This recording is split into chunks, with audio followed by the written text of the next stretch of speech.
자, 이어서 우리는 제6강입니다. 6강은 제2장인 주택법 들어갑니다.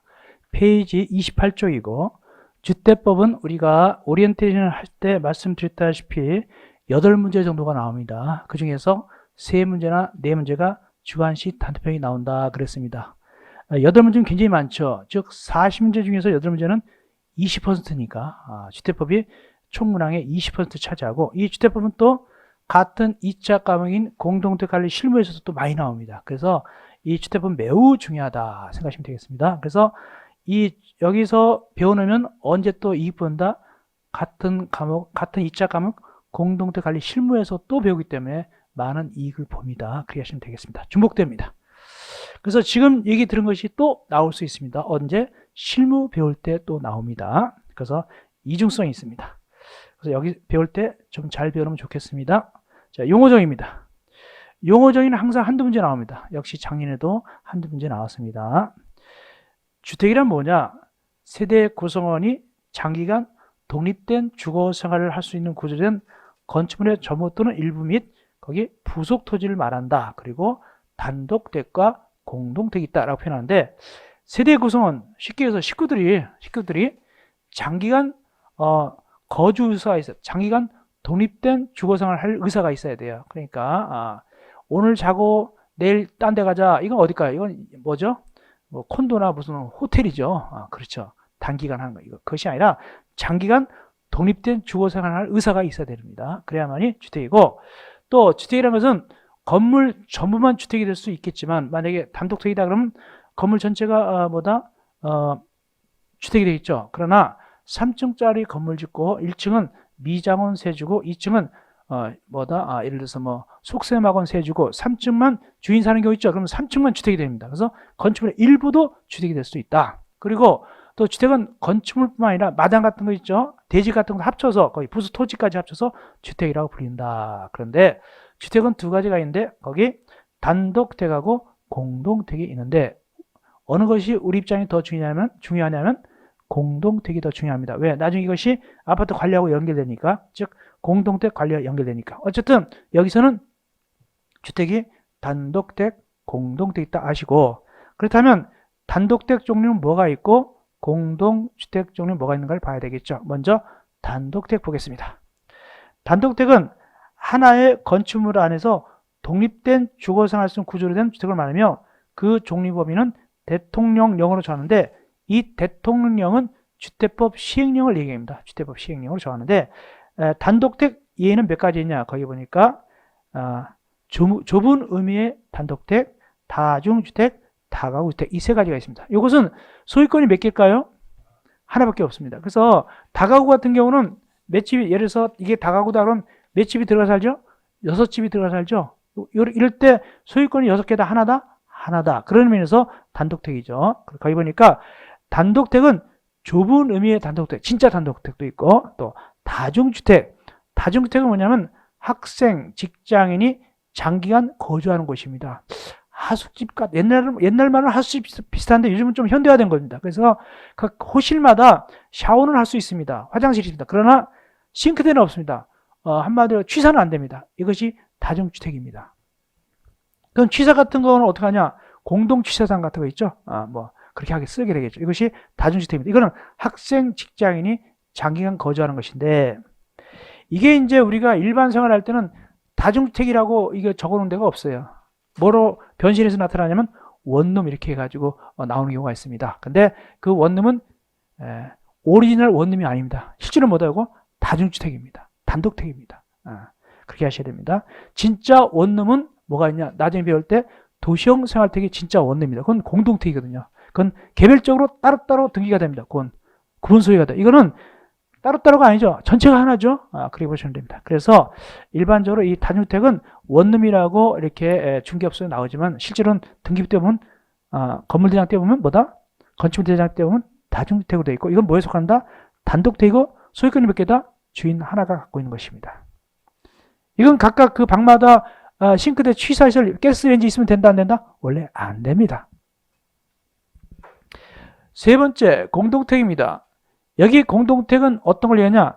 사람이 많이 쓴다고 공동택이 아닙니다. 만약에 사람이 많이 쓰면 공동택이면 아까 다중주택이 공동택이죠. 왜? 학생 직장이 많이 쓰니까. 그것이 아니라 구조적으로 여럿이 사용합니다. 보니까 건축물의 벽, 복도, 계단이나 그 밖의 설비 등의 전부터 일부를 공동으로 사용하는 각 세대가 하나의 건축물에서 각각 독립된 조직을 생각한다. 그러니까 이게 만약에 공동택 같으면 각각 집이 하나, 둘, 셋, 6개가 있는 거예요. 이때는 소유권이 몇 개 있다? 6개가 있게 되겠죠. 이런 것이 공동택이 되겠는데 그 종류는 몇 가지가 있냐? 3가지가 있다. 여기 주택법인데 아파트도 있고 연립주택도 있고 다세대 주택도 있다. 즉 아파트, 연립주택, 다세대 주택이 바로 이 주택법상 공동택이다. 반면에 건축법에서는 공동택이 여기다가 뭐가 포함된다 배웠냐면 여기다 포함되기를 기숙사도 건축법은 기숙사도 공동택으로 보고 있습니다. 그러나 주택법은 기숙사 빼고 3개입니다. 그래서 시험지 낼 때 쉽게 나온 적이 있어요. 만약에 시험지가 이렇게 나오면 이 시점 갑니다. 다음 중 공동택 종류를 찾아봐라 이렇게 나왔다. 그럼 시험지가 잘못된 겁니다. 반드시 뭐라고 내냐면 다음 중 건축법령상 공동택을 찾아보라 혹은 다음 중 주택법령상 공동택 찾아보라 이렇게 나와야 되는 거예요. 그러면 주택법령상 공동택은 누구는 빼야 된다? 기숙사는 빠질 것이고 건축법령상 공동택은 기숙사가 들어간 거예요. 그래서 건축법은 공동택이 4가지가 있는 것이고 주택법은 공동택이 3가지밖에 없다 이렇게 하시면 되겠습니다. 그러면 아파트가 뭐고 연립이 뭐고 다세대가 뭐냐 이건 나중에 기본 강의할 때 자세하게 해드리게 되겠습니다. 일단 여기서는 종류만 알면 되겠습니다. 자, 여긴 기숙사 들어간다 안 들어간다? 안 들어간다. 이어서 준주택. 준주택은 뭐냐면 DNA가 주택이 아니에요. 분명히 주택이 아닌데 주택처럼 쓰는 거예요. 사이비 주택이에요. 그러니까 이것은 건축물리장가 띄워보면 주택으로 나온다. 주택이 아니다. 주택으로 안 나와요. 알겠습니까? 근데 주택이 아닌데 주택처럼 쓰는 걸 우리는 준주택이라고 부른다. 어떤 것을 주택처럼 쓰느냐? 거기 보니까 기숙사, 다중생활시설, 노인복지주택, 오피스텔 이런 것들은 건축법상 다 주택이 아니에요. 기숙사는 건축법 보면 뭐로 됐다 아까? 공동택이라고 그랬잖아요. 여긴 준주택이에요. 그 다음에 다중생활시설은 뭐냐? 이건 3, 4년 전에 뭐였냐면 이게 고시원이었어. 고시원. 전에는 법적으로 고시원인데 지금 고시원 명칭을 뭐로 변했다? 다중생활시설로 변한 거예요. 그래서 뭐 고시원 이렇게 뭐 불났을 때 고시원에 불났다고 뉴스 나오지만 이제는 그것도 고쳐야 돼. 뭐라고 불났다 나온다? 다중생활시설에 불났다 이렇게 나와야 돼. 아시겠습니까? 전에 그 종로구에 거기 불난 적이 있었죠. 고시원이라는 용어는 법정 용어가 이제는 아닙니다. 다중생활시설입니다. 이거는 원래는 이 다중생활시설은 건축법 보면은 이종 근린 생활이 될 수도 있고 숙박시설도 될 수 있어요. 그러나 주택법에서 뭐라고 본다? 준주택으로 됩니다. 그래서 다중생활시설이 작은 거는 이종 근린생활시설이고 큰 거는 숙박시설인데 나중에 다 기본 강의 때 배우는데 크든 작든 다 뭐다? 준주택입니다. 주택처럼 쓰잖아요. 좁아서 그렇지. 그 다음에 노인복지주택도 이건 원래는 노인시설인데 이것도 뭐로 본다? 준주택으로 봅니다. 그 다음에 오피스텔. 원래 오피스텔은 사무실 공간이죠. 즉 업무시설인데 여기서는 뭐로 본다? 업무시설을 아파트처럼 쓰는 경우가 있잖아요. 그죠? 그래서 준주택이다. 즉 준주택 종류는 몇 가지다? 4가지가 있다. 주택이 아닌데 거기 주택 외 그러잖아요. 주택 외. 이렇게 주택이 아닌데 주택의 건축물하고 그 부수 토지인데 주거실로 이용하는 걸 뭐라 부르냐라고 주관식 단답형 나온 적이 있다. 어디서? 실무에서. 정답은 준주택 3글자 지문 답이에요. 그렇게 나오는 거예요. 주관식 단답형 이렇게 나옵니다. 실무에서 공동택 관리 실무에서 이런 걸 뭐라 그러냐? 준주택 저런 것이 나온 적이 있다. 한 4, 5년 돼 이거 나온지 실무에서. 이어서 5번째 국민주택. 이거 작년에 나왔어요. 국민주택은 2가지 경우가 있습니다. 일단은 거기 규모가 나와요. 국민주택 규모 이하다. 이게 서민주택이니까. 국민주택 규모는 아무래도 평수가 클까요? 작을까요? 작을 것이다. 그것이 상대적으로 작을 것이다. 그것이 작년에 시험지 나오는데 이따 볼 것이고 어쨌거나 상대적으로 작은 규모의 평수를 가진 주택이 국민주택인데 되는 과정은 밑에 2가지가 있다. 첫째, 동그라미 1번 국가, 지방, 자치단체, 한국토지택공사, 지방공사가 지은 거 이것도 국민주택이고 다만 사이즈는 국민주택 규모 이하에 돼요. 평수가. 2번째, 누가 지었을 때? 국가, 지방자치 재정하고 또는 주택, 도시기금에 따른 주택, 도시금 자금을 지원받아서 건설하거나 개량됐도 역시 국민주택이다. 특별히 여기 주택, 도시기금은 옛날에 뭐라고 그러냐면 국민주택기금이라고 그랬어요. 국민주택기금. 이제는 국민주택기금 이름 용어를 쓰지 않고 주택도시기금 이렇게 씁니다. 그래서 은행 앞에 보면 옛날에는 국민주택기금 출입 이렇게 취급한다 써놨지만 지금 뭐라고 한다? 주택도시기금 취급 이렇게 써놨습니다. 어쨌든 간에 이걸로 지은 것이 바로 뭐가 된다? 사이즈가 약간 작으면서 이걸 뭐라 한다? 국민주택인데 그렇다면 그 사이즈는 얼마일까? 즉 규모는 얼마일까? 이것이 작년 시험에 나왔는데 쉽게 나왔습니다. 올라가서 봅시다. 작년 시험에 나왔습니다. 그 규모는 사이즈는 전면적으로 기준해 가지고 1호 또는 1세대당 85제곱미터 이하가 원칙이고 예외적으로 수도권이 아닌 도시역이 아닌 읍면적은 1호 또는 1세대당 얼마까지 가능하다? 100제곱미터 이하까지 가능합니다. 전면적입니다. 그렇다면 전면적 85제곱미터가 원칙이고 예외적으로 100제곱미터 이하인데 이것이 작년 시험지에 나왔는데 쉽게 나온 거예요. 엄청나게 쉬운 겁니다. 85제곱미터는 전면적 25.7평이고 분양평수는 보통 얼마냐면 32평형, 33평형 이 정도 수준입니다. 그 이하가 바로 국민주택이고 다만 여기 100제곱미터는 굉장히 좀 크죠. 이건 변두리니까 이건 더 큰 것까지 봐줄 때가 있다. 그 뜻입니다. 그래서 보통은 85제곱미터 이하. 그 대신 옛날에 중개사 시험에 나오기를 국민주택 규모를 최대한 얼마까지 가능한가라고 나온 적이 있어요. 그때는 최대한 얼마까지 가능하다? 100제곱미터까지도 가능하게 되겠죠. 그러나 보통은 85제곱미터 이하라고 부릅니다. 엄청나게 작년 문제 쉽게 나온 적이 있다. 그런데 여기 주의할 게 있다. 뭐냐 그게 1호 또는 1세대당 이런 말이 옵니다. 1호는 뭐고 1세대는 뭐라고 할까요? 우리가 만약에 제주도 가서 쪼랑말을 샌다. 쪼랑말 쓸 때 한 분, 두 분 이렇게 합니까? 한 마리, 두 마리 그럽니까? 한 마리, 두 마리 그러죠. 애들은 한 명, 두 명 할 수도 모르겠지만 애들 같은 경우 그러나 한 마리, 두 마리인데 여기 집을 셀 때 단독택은 원칙적으로 1호, 2호 이렇게 얘기합니다. 그래서 단독택이 100집 있으면 100호라고 얘기합니다. 반면에 공동택은 세대라고 불러서 아파트가 100집 있으면 100세대라고 합니다. 거기 1호는 원적으로 단독택을 얘기하고 1세대는 뭘 얘기한다? 공동택을 얘기합니다. 엄격한 의미에서. 그렇다면 유추해 보면은 국민주택은 공동택만 있다. 예외적으로 단독택도 있다. 단독택도 될 수가 있다는 뜻입니다. 그래서 국민주택은 단독택도 있을 수 있고 공동택이 있을 수 있어요. 거기 보니까 1호 또는 1세대니까. 그리고 만약에 단독택 지을 때 드물겠지만 옛날 말로 국민주택 기금, 요즘 말로 주택도시기금 융자받아 지었단 말이죠. 그건 뭐가 된다? 국민주택이 되는 거예요. 그 뜻입니다. 그러나 보통은 이제 공동택이 많죠. 그러나 단독택도 있을 수 있습니다. 법적으로 1호 또는 1세대에서 찾아볼 수 있죠. 그 다음에 민영택입니다. 민영택은 옛날에 중개사에서 시험지 잘못 낸 적이 있어요. 교수가. 어떻게 냈냐면 민영택이라는 것은 민간건설 사업자가 건설한 택이라고 냈는데 그건 잘못된 거예요. 민간건설 사업자가 건설했다 하더라도 어떤 거 융자받으면 예를 들어서 주택도시기금 융자받으면 뭐가 된다? 국민택이 되는 거예요. 그러므로 국민택이냐 민영택이냐는 이건 누가 졌냐로 구분한 것이 아니라 돈이 어디서 나왔냐고 돈이 출처가 어디냐. 그래서 민영택은 이렇게 얘기해야 돼요. 주택 중에서 국민주택을 뺀 나머지가 민영주택이다. 이러면 끝나는 거예요. 그래야지 민간건설사업자가 건설한 주택이다. 그러면 틀려요. 꼭 법에 있는 대로 대답합니다. 민영주택은 국민주택을 제한 나머지 주택이다. 이러면 끝나는 거예요. 그렇게 해야 됩니다. 민영주택은. 다음 8번 임대택입니다. 임대택은 두 가지가 있어요. 민간 임대택이 있고 공공 임대택이 있습니다. 이때 민간 임대택의 근거 부분 민간 임대주택한 특별법이고 공공 임대택의 근거 부분 공공주택 특별법입니다. 이거 각각 두 문제씩 나와서 모두 네 문제가 나옵니다. 나중에 배웁니다. 공공주택 특별법 두 문제 나오는 거 따로 배우고 뒤에서 민간 임대주택한 특별법 두 문제 나오는데 따로 배우는데 어쨌든 민간 임대주택이 있고 공공 임대주택이 있고 각각 근거 부분 달라요. 거기 나오죠.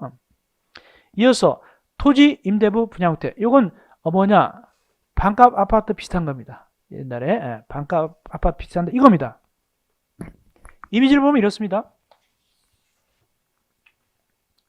그래서 이제 이 K란 사업자가 우리가 주택법에서는 이 아파트를 진 자를 뭐라고 하냐면 사업체라고 합니다.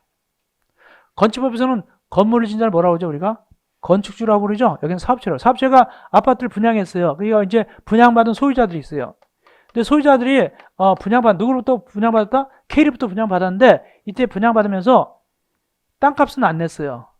건축비만 냈어요. 그러면 비싸게 받았어요? 싸게 받았어요? 싸게 받았죠. 왜? 땅값 안 냈으니까. 그러면 이 건물은 누구 거죠? 소유자들 것이죠. 근데 이 토지는 소유자들 거예요? 아니에요? 아니죠. 그러면 누구 거다? 이거 계속적으로 사업체 거 아니겠습니까? 그러면 남의 땅에다 건물 있는 거잖아요, 사실상. 물론 분양받았지만. 그러니까 이 건축물 소유자들은 이 원래 사업체의 시행자한테 토지 이용료 내야 되겠죠?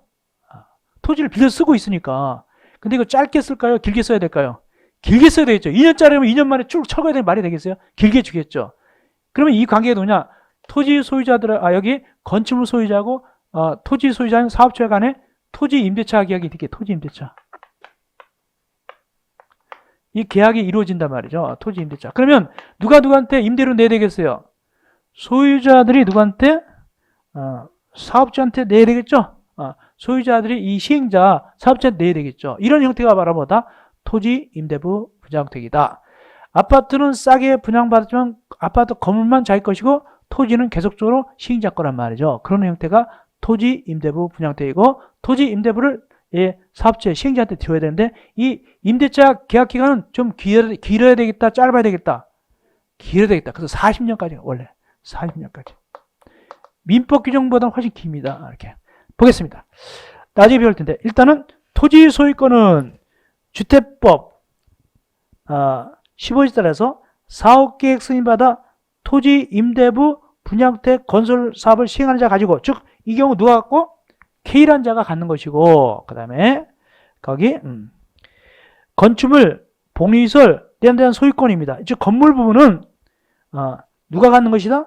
주택을 분양받은 자가 가지는 것이란 말이죠. 이해하셨죠? 그런 얘기입니다.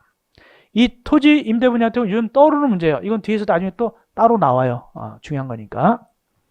이어서 10번 사업주체. 사업체는 이거죠. 아파트를 짓거나 대지를 조성하는 자. 사업체는 항상 두 가지가 있습니다.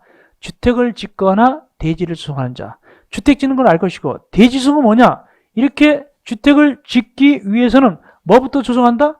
대지부터 조성하겠죠? 이 대지를 조성하는 자도 사업체고 주택을 건설하는 자도 사업체. 둘 꼭 이해해야 돼요. 사업체야 그럼 우리가 보통 주택을 건설하는 자면 얘기하기 쉽지만은 주택을 건설하는 자뿐만 아니라 대지를 조성하는 자도 사업체다. 읽어보니까 거기 주택 건설 사업계획 이건 주택 건설이죠. 또는 대지 조성 사업계획 이건 대지 조성이죠. 두 가지입니다. 의 승인을 받아가지고 시행하는 자가 바로 사업체다. 그러니까 주택도 건설하고 또는 대지를 조성하는 자가 사업 주체인데 어떤 친구들이 있는가? 거기 동그라미 1번, 2번 국가, 지방, 자치단체, 한국, 토지특공사, 지방공사가 바로 공공사업체가 될 것이고 그 다음에 세 번째 주택건설사업자 또는 대지조성사업자가 등록했대요. 얘네들은 민간사업자들, 민간사업자. 민간사업자도 사업체가 될 수 있고 건설회사. 마지막으로 기타, 그 밖에 주택건설사업 또는 대지조성사업을 시행하는 자가 있는데 예를 들어서 바로 밑에 있는 주택조합 같은 거. 주택조합도 뭐가 될 수 있다? 사업체가 될 수 있다. 특별한 경우죠. 그런데 호랑이도 제 말하면 나타난다더니 거기 주택조합이 들어있다. 자, 주택조합입니다. 주택조합은 몇 가지가 등장하느냐? 세 가지가 등장합니다. 첫째 보니까 많은 수의 구성원이 사업계획 승인받아 주택을 마련하거나 여기 사업계획 승인받아 주택 마련하는 것은 주택을 짓는다는 얘기예요. 여기와 관련된 조합은 거기 동그라미 1번, 2번입니다. 즉 지역택조합과 직장택조합입니다. 얘네들은 사업계획 승인받아가지고 주택을 짓는 거예요. 짓잖아요. 그리고 뒷부분 리모델링 하기 위하여 결성하는 조합. 이건 바로 세 번째 리모델링 택조합입니다. 그래서 조합은 몇 가지 있다? 모두 세 가지가 있다. 먼저 지역택조합. 같은 지역에 사는 사람끼리 모여가지고 짓는 것이 뭐다? 지역택조합이고 직장택조합. 같은 직장에 사는 사람들이 그 근로자가 모여서 하는 것이 뭐고? 직장택조합인데 다 아는 것인데 리모델링 택조합 이거 주의하셔야 돼요. 자, 여기 어느 동네입니다. 여기 이제 단독택이 있어요. 이렇게. 여기는 뭐가 있냐? 여기는 아파트 단지입니다. 여기 아파트가 이렇게 있습니다. 근데 요거 낡았어요. 이거 낡았습니다. 요거 리모델링 해야 되겠어요. 그러면 리모델링 할 때 여기 만약에 102호가 되겠죠? 여기 102호죠? 이럴 경우 리모델링 할 때 101호 혼자서 리모델링 하면 된다 안 된다? 안 되겠죠. 혼자 막 고친다고 막 소리 나고 막 그러고 위험하잖아요. 그래서 이때는 어떤다? 어느 정도 여기 사람들이 동의해야 되겠죠. 그래서 리모델링 조합은 뭐다? 공동택 할 때만 조합이 들어가는 거예요. 그런데 그리고 이걸 고치는 거니까 일단 기본적으로 집이 있어야 되겠죠. 그래서 공동택 해놓고 소유자가 들어가요. 집이 있어 고칠 거 아닙니까? 그런데 단독택, 자 여기 A 소유자다. 여기 B 소유자다. C자. A가 만약에 자기 집 리모델 하고 싶어요. 조합 만들 필요가 있어요, 없어요? 없죠. 그냥 혼자 고치면 돼요. 옆에 가가지고 제가 말이죠, 요번에 이거 A 내 집을 좀 고치고 싶은데 조합 좀 만듭시다. 사정할 필요가 없는 거예요. 그냥 고치면 돼요. 그러나 공동택은 만약에 여기 201호가 만약에 리모델 하고 싶으면 혼자 못해요. 같이 해야 돼요. 그래서 조합은 어디서 만든다? 단독택이다, 공동택이다. 공동택. 그것도 집이 있어야 된다, 없어야 된다, 기본적으로? 있어야 되잖아요. 그래서 거기 동그라미 3번 밑에 보니까 리모델링 조합 해가지고 밑에 공동택의 소유자가 이렇게 나가죠. 공동택의 소유자가 단독택이 아니죠. 그럴 때 조합 만들어서 하게 된단 말이죠. 그렇습니다. 어쨌든 주택법상 조합 몇 가지가 있다? 세 가지가 있다. 지역택조합, 직장택조합, 리모델링 세 가지 있습니다. 그러면 우리가 많이 들어본 재개발조합, 재건조합, 그건 뭐냐? 재개발조합과 재건조합은 다른 법에서 나오는 조합이다. 그건 다른 법 뭐냐면 도시 및 주거환경정의법이 되겠습니다. 그런 데서 다른 법이 되겠습니다. 거기서 나오는 조합이 재개발, 재건축 조합이고 여기서는 들어간다 안 들어간다? 안 들어갑니다. 여기는 세 개면 끝납니다. 그냥 넘어갑시다. 30쪽입니다. 주택단지. 주택단지는 뭐냐면 이게 주택단지입니다.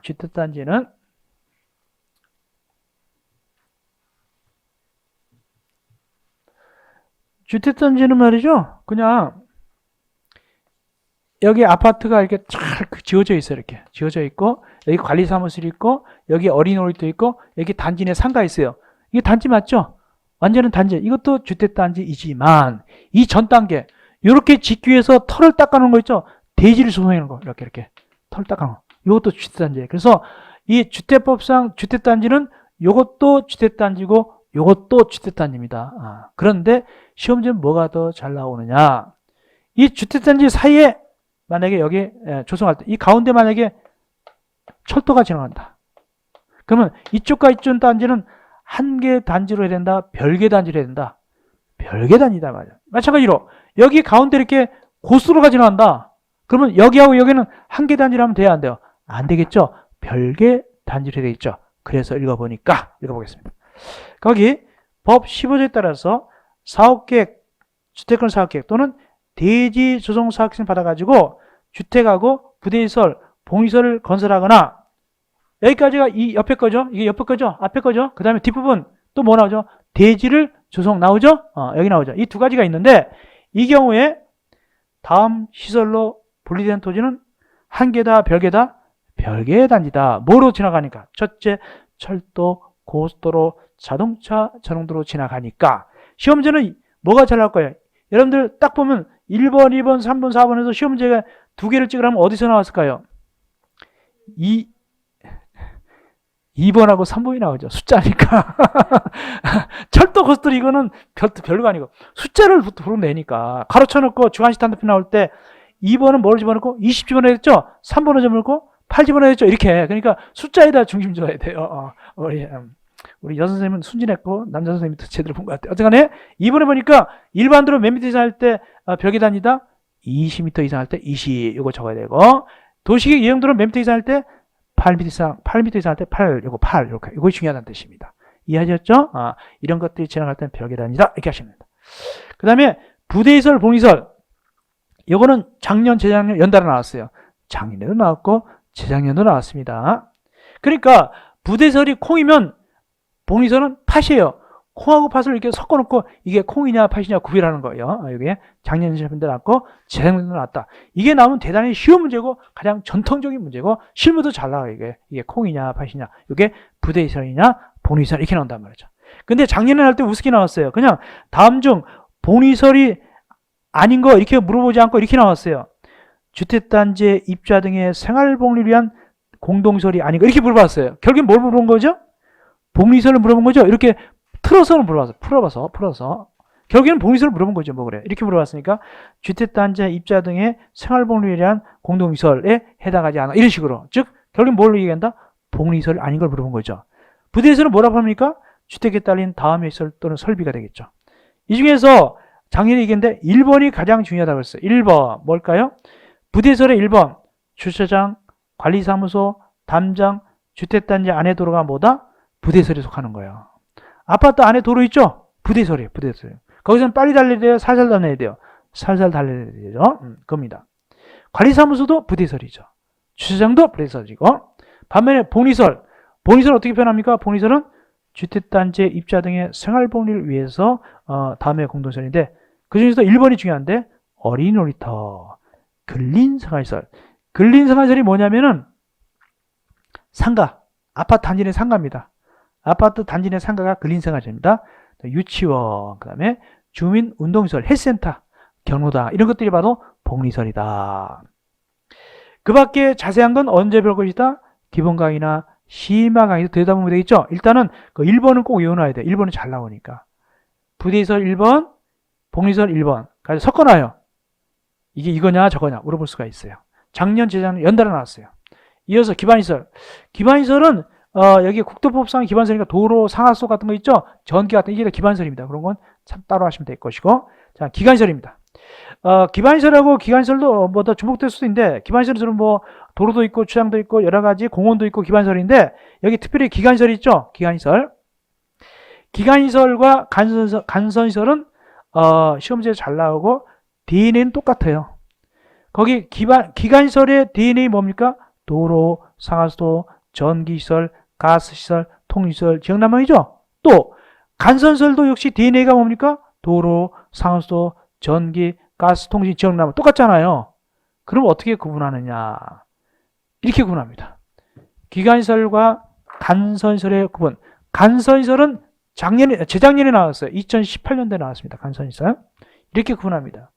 여기 아파트 단지가 있다. 이렇게 아파트 단지가 있으면 이 안에 아파트 단지 안에 들어있는 걸 우리는 뭐라 한다? 기간시설이라고 부르고 아파트 밖에 있는 걸 뭐라 한다? 기간시설이라고 불러요. 그럼 기간시설 뭐라고 했죠 아까? 도로, 상하수도, 전기가스. 여기 있는 건 기간시설. 여기 있는 건 기간시설인데 요걸 갖다 땀에게서 연결하는 거. 이 연결될 목부위가 바로 뭐다? 이것이 간선시설이에요. 이것이 간선시설입니다. 연결. 그러니까 이름은 같죠. 종류는 같죠. 도로 연결하면 도로가 될 것이고 전기는 전기니까 그래서 이름이 같은 거예요. 그래서 똑같이 구성 요소가 나온단 말이죠. 도로, 상하수, 전기, 가스 등 이런 목부위가 바로 간선시설인데 예외가 있어요. 원래 안에 들어가면 뭐가 되죠? 기간시설이 되죠. 근데 안에 들어가도 그냥 이쁘게 똑같이 간선시설로 계속 유지가 되는 친구가 있는데 그 시험 잘 나와요. 그것이 어디냐? 뒷부분입니다. 어디입니까? 뒷부분? 가스시설, 통신시설, 지역난방시설은 주택단지 안에 기간시설도 뭐로 본다고요? 간선시설로 본다. 이건 예외적으로 안에 있어도 뭐다? 간선시설이다. 원래는 기간시설인데 이게 그래서 안에 있는 기간시설도 간선시설을 보는 경우가 있다. 누구는 이게 제일 많이 나오는데 가스시설, 통신시설, 지역난방시설이 되겠습니다. 이어서 공구. 공구는 우리 지하철 공사할 때 너무 넓은 지역 어떻게 한다? 1공구, 2공구 나눠서 하죠. 똑같이 이것도 아파트 단지가 세대수를 많이 하게 되면 쪼개서 하는 게 바로 공구입니다. 그래서 아파트 공사할 때 1공구 공사, 2공구 공사, 3공구 이런 식으로 하죠. 이렇게 이게 바로 공구별하는 거. 이 공구를 얘기하는 것이 망치, 벤치 이거 공구 얘기하는 게 아니에요. 이게 나눠서 한다. 그래서 나눠서 시작도 하고 나눠서 완료도 해요. 그래서 나눠서 시작한다는 걸 뭐라 표현하냐? 그게 나눠서 착공신고한다. 나눠서 완료하는 걸 뭐라냐? 사용공사를 한다. 이렇게 하죠. 그래서 착공신고, 사용공사를 별도로 하는 거예요. 1공구는 1공구대로, 2공구는 2공구대로, 3공구는 3공구대로 하는 데가 바로 공구다라고 표현합니다. 이 공구는 또 나중에 뒤에서 배우게 되겠습니다. 이어서 세대 구분형 공동택 19번. 실무에서도 굉장히 중요하고 이게 요즘 떠오르는 문제입니다. 세대 구분형 공동택은 요즘 실생활에서도 떠오르는 부분이 되는데 이런 얘기입니다. 아파트가 있으면 여기 아파트가 있다. 원래는 한 아파트면 한 집이 사는 게 한 세대가 사는 게 원칙인데 이걸 단독택지는 쪼개가 쓰는 거예요. 쪼개가지고 이렇게 쪼개가지고 말이죠. 여기 쪼개가지고 여기 입군해가지고 여기는 뭐 A란 집이 살고 이거 B란 집이 사는 거예요. 이렇게 이게 세대 구분형이에요. 이용을 쪼개서 하는 거예요. 그 대신 이 쪼갠 부분을 갖다 어떻게 하냐면 이 쪼갠 부분이 이게 너무 얇거나 또는 두꺼운 문이 있어야 돼요. 언제든지 합칠 수 있게끔. 그것이 바로 세대 구분형이다. 그래서 이용은 구분해서 하지만 그러나 법적으로는 그러면 여기 소유권 몇 개 줄까요? 여기 옆에 소유권 몇 개 줄까요? 한 개 주죠. 여기 몇 개 주죠? 한 개 주죠. 이건 둘이 쪼갰잖아. 이건 소유권 2개 준다. 하나밖에 안 준다. 하나밖에 안 준다. 그것이 핵심인데 거기 보니까 뭐라 표현하느냐? 구분 소유할 수 있다 없다 거기. 구분 소유할 수 없다. 그거 핵심. 없다. 없는. 여기 핵심이에요. 이용만 나눠서 하는 것이 법적으로 구분 소유하지 않는 거예요. 없는이 핵심이에요. 가지고 그 기준은 대통령령 즉 주택법 시행령으로 정하는데 그것은 나중에 배우면 되는 거예요. 그런데 말이죠. 이걸 할 때 그러면 이 세대 같은 아파트 단지인데 이렇게 세대 구분형이 되게 많다. 그러면 이 아파트는 주거 환경이 좋을까요? 나빠질까요? 좋아져요? 나빠져요? 사람들이 되게 많아지니까 이웃 아는 사람도 많아지는데 나빠져요. 아시겠습니까? 사람들이 많아지니까 이게 나중에 엘리베이터 탈 때 기다려야 되고 주차장도 막 그런다. 그래서 이게 골치 아파져요. 그래서 이걸 너무 많이 하게 한다 안 한다? 안 하겠죠. 이거 제한한다. 그래서 여기 대통령령으로 제한하게 되는데 그 기준이 나중에 우리가 배우게 되는 거예요. 보통은 3분의 1 넣으면 안 돼요. 나중에 배우겠지만. 이어서 도시형 생활택. 이거 작년에 나왔어요. 쉽게 나왔어요. 도시형 생활택이 뭐가 있냐면은 가장 대표적인 게 원명주택이에요. 오리지널 원명주택. 그거 도시형 생활택입니다. 오리지널 원명주택. 이때 몇 세대 미만이죠, 거기? 300세대 미만입니다. 300세대 미만인데 작년 주간신문제 나왔어요. 숫자 뭐 적는 거? 300 적는 게 나왔어요. 눈치도 빠르네. 작년 시험제 300 적는 거 나왔어요. 대단히 쉽게 나온 거예요. 300. 정답은 맞은 거예요. 300세 미만. 그래서 300세 미만인데 이 도시형은 너무 크면 안 돼요. 얼마 규모라고 그랬죠? 국민주택 규모라고 그랬죠? 국민주택 규모는 몇 점부터 이해하죠? 85점부터 이해하죠. 좀 작아야 돼요. 근데 원명 이보다 더 작아요. 원명은 50점부터 이하예요. 그러니까 원명은 집이 좀 작습니다. 작아요. 그래서 도시형 생활택은 세 가지가 있는데 그 중에서 가장 대표가 누구다? 원명주택입니다. 그것도 오리지널 원명입니다. 근데 이렇게 간판 원명 적은 건 아니고 그건 가짜들도 많고 진짜 원명은 보니까 뭐라 하냐면 공동택이에요. 공동택. 나중에 배웠죠. 공동택입니다. 생김새가 공동택. 아파트나 연립이나 다세대처럼 생겼어요. 다만 들어가 보면은 면적 작다 크다? 작을 뿐이에요. 방이 하나나 2개 있는 거예요. 그렇게 되는 거예요. 그거는 혜택이 많아요. 주택 도시기금도 융자 많이 해주고요. 주차장 면적도 작아도 괜찮고 이런 혜택이 있습니다. 그 대신 몇 세대 미만이다? 300세대 미만이다. 이것도 또 시험지에 이렇게 낸 적이 있어요. 객관식에서 300세대 이상으로서 이렇게 300세대 미만이죠? 주관식은 300 적으면 되는 것이고 이렇게. 이어서 에너지 전략형 친환경주택 밑에 건강 친환경주택 이건 두 가지를 각각 의미를 똑바로 알아야 돼요. 어떻게 시험지가 나온 적이 있냐면 예를 들어서 에너지 전략형 친환경주택을 예를 들어서 저에너지 건물 조성 기술 등 대통령령으로 저는 기술을 이용하여 에너지 사용량을 절감하거나 그래 놓고 어디로 뒤에다가 접붙였냐면 뒤에 내려가서 건강 친환경 있죠? 해놓고 실내 공기 오염물질을 최소화 이렇게 붙여버렸단 말이죠. 맞는 거예요? 틀린 거예요? 틀린 거예요. 이런 식으로 문제를 냈다. 객관식에서. 그래서 따로따로 구분해서 알 수 있어야 됩니다. 에너지 전략형 친환경주택 건강 친환경 따로따로 구분해서 이 의미를 알아야 된다. 그리고 중요하신 다음은 적을 줄도 알아야 돼요. 그 다음 이어서 장수명주택. 요건 중요하신 이미 나왔어요. 어떻게 나왔냐?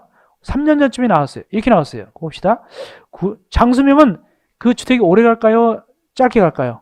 오래 가겠죠. 그래서 보니까 구조적으로 오랫동안 유지 관리될 수 있는 내구성을 갖추고 입자의 필요에 따라서 내부 구조를 쉽게 변경할 수 있는 가변성과 수리 요의성 등의 우수한 특징을 뭐라 부르는가? 시험지 나온 적 있어요. 장수면 주택 이렇게 주관식 문제 나온 적이 있습니다. 이어서 리모델링. 리모델링 거의 해마다 나와요. 리모델링 어렵기 때문에 해마다 나옵니다. 리모델링 설명 좀 드릴게요. 리모델링 설명 들어갑니다. 리모델링 시험 문제 많이 나왔어요. 역시 올해 2020년도도 나올 확률이 높은 부분이 리모델링이다. 기본적으로 리모델링은 잘 나온다. 우리가 사람도 말이죠. 사람도 나이가 먹게 되면 어떤다? 잠깐 노화가 되죠. 그럼 그걸 갖다가 어떻게 한다? 회복이라 뭐랄까 이렇게 가리기 위해서 뭐다 보톡스도 맞고 뭐다 성형 수술하고 눈곱 밑에 수술하고 뭐 이렇게 다 하잖아요. 그죠? 마찬가지로 이 건축물도 오래가 되니까 노화 억제 또는 기능 향상을 위해서 하게 되는데 어떤 것을 하게 되느냐? 두 가지입니다. 대손하고 또 하나 뭐 하게 된다? 증축을 하게 됩니다. 근데 대손은 뭐냐? 이건 이미 우리가 지난번에 건축법에서 배웠습니다. 대손 배웠어요. 자, 여기서 증축은 뭐 어떻게 하는 것이냐? 이 리모델링은 대손도 할 수 있고 증축도 할 수 있어요.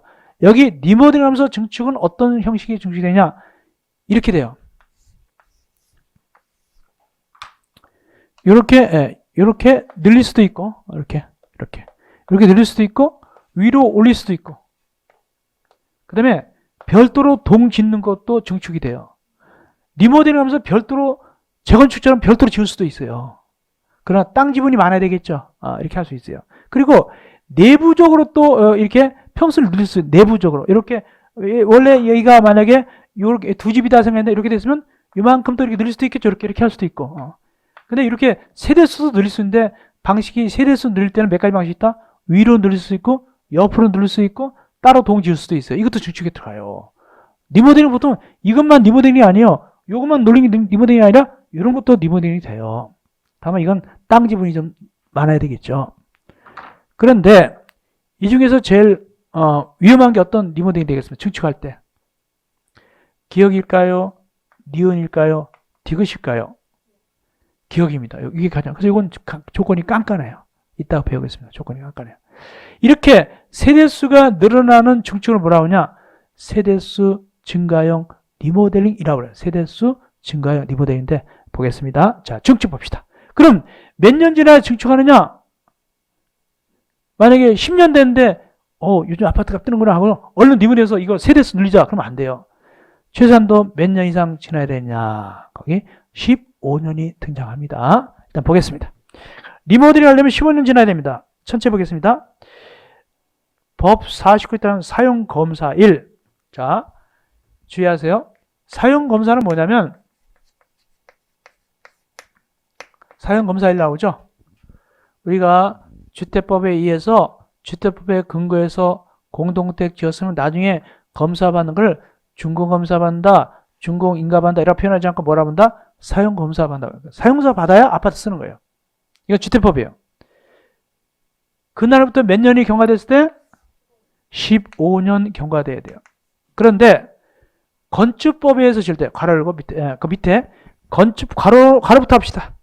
괄호는 뭐냐면 이 사용검사는 말이죠. 단지가 다 완료돼야 사용검사 받는 거예요. 근데 아파트는 다 완료됐어요. 근데 아직 주차장이나 조경이 안 됐어요. 그때는 뭐 받냐면 거기에 괄호 열고 임시 사용 승인을 받는다. 그래서 거기에 괄호 열고 임시 사용 승인 나오죠. 그때는 임시 사용 승인 1부터 몇 년 지나야 되고 15년 지나야 되고. 그 다음에 건축법에 의해서 건물 지었어요. 건축법에 의해서 건물 지으면 나중에 받는 걸 뭐라고 하냐? 뭘 받아야 건물 쓰냐? 이런 빌딩은 사용 승인을 받는다. 준공 검사 그러지 않고 사용 승인 받아야 씁니다. 그래서 건축법에 지었을 때는 사용 승인일부터 몇 년 지나야 되고 15년 지나야 되고 이렇게 됩니다. 그래서 여기 사용 검사일, 사용 승인일, 임사용 승인 이렇게 나오는 거예요. 괄호 앞에. 이게 시발점이에요. 시기. 소위 말해서 민법 총칙상 기간에 계산 시기가 되는 거예요. 시기 종기 들어봤어요?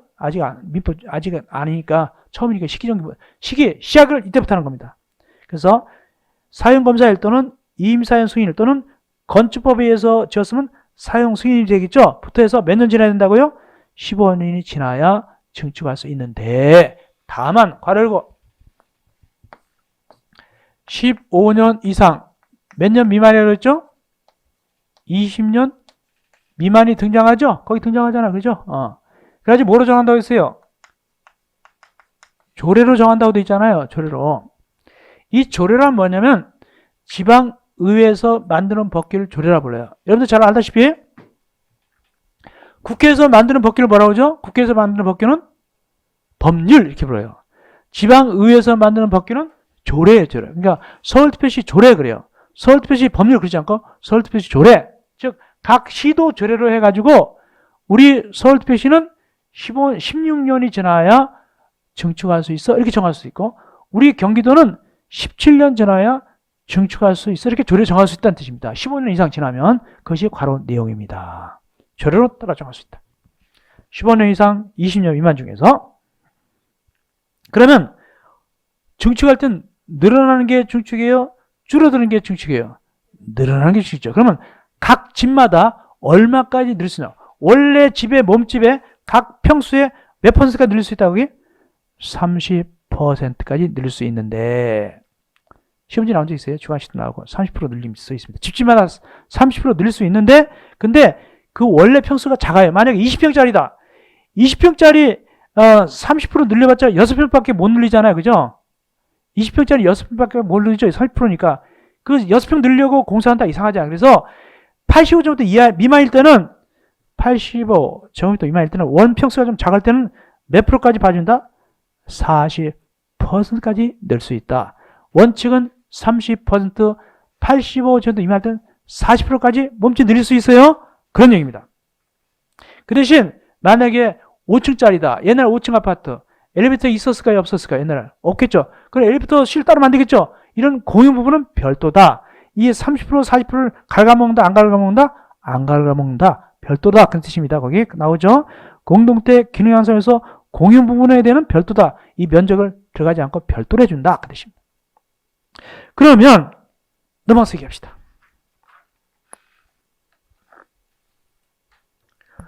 그러면 이제 이거 세대수 증가가 있잖아요. 세대수 증가. 이걸 어떻게 하냐?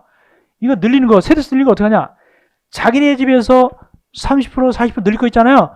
그걸 전략해가지고 그걸 모아서 이걸 만드는 거예요. 아시겠어요? 이걸 늘릴 걸 안 늘리거나 조금 늘리고 여기다 투자하는 거예요. 이게 세대수 증가예요. 그래서 늘릴 수 있는 범위 내에서 이 면적 한도 내에서 이렇게 늘리는 거예요. 그렇게 하는 거예요. 늘리는데 이 중에서 제일 어려운 게 뭐라고 했죠? 수직이죠. 수직 증축형 리모델링. 이게 좀 어렵죠. 보겠습니다. 올라가 봅시다. 3번. 각 세대 증축 가능 면적을 합산한 면적 범위. 즉, 집집마다 모아가지고 기존 세대수 몇 퍼센트까지 늘릴 수 있다? 15%. 즉, 원래 세대수가 100세대였으면 몇 세대까지 늘릴 수 있다? 15세대까지 늘리겠죠. 그런 뜻입니다. 15%. 15세대까지 늘릴 수 있는데, 이렇게 세대수가 늘어나는 걸 우리 일명 뭐라고 한다? 세대수 증가형 리모델링이라고 부르는데 이 경우로 가장 문제가 되는 뭐다? 수직 증축이죠. 수직 증축형 리모델링이 가장 어렵잖아요. 그래서 그건 따로 정한다. 즉 다음 요건을 모두 충족해야 수직으로 세대수 늘릴 수 있다. 첫째, 최대 3계층 이하로서 대통령령으로 정하는 범위 충족하고. 즉 수직은 지가 올라와봤자 몇 계층까지 올린다? 3계층까지만 올리는 거예요. 그러니까 사기꾼이 와가지고 리모델링 때 5계층 올려줄게. 그러면 안 돼요. 그건 거짓말이에요. 그건 완전 거짓말. 지가 올려봤자 얼마다? 3계층만 올라가는 거예요. 옆으로는 몰라도. 이건 3계층밖에 안 돼요. 두 번째, 올라가다가 무너지면 큰일 나겠죠? 그러니까 설계도 같은 거 옛날 설계도 있어야 되겠죠? 옛날 설계도. 그래서 거기 보니까 리모델링 대상, 건축물 구조도 보유. 설계도 같은 게 있어야 돼. 그걸 보고서 결정할 아닙니까? 그래서 그런 대통령이 정하는 요건을 갖춰야만 된다. 이 두 가지 요건을 갖춰야만이 수직 증축할 수 있어요. 가장 좋은 그 증축은 뭘까요? 요거죠. 요게 가장 안전이죠. 요건 땅 지분이 덜 봐야 될 거죠. 그렇죠? 그런 뜻입니다. 여기까지 하고 쉬었다가 25번 리모델링 기본계획 들어가시면 되겠습니다. 고생했습니다. 제 7강에서는 페이지 32쪽 25번 리모델링 기본계획 들어가야 되겠습니다. 고생했습니다.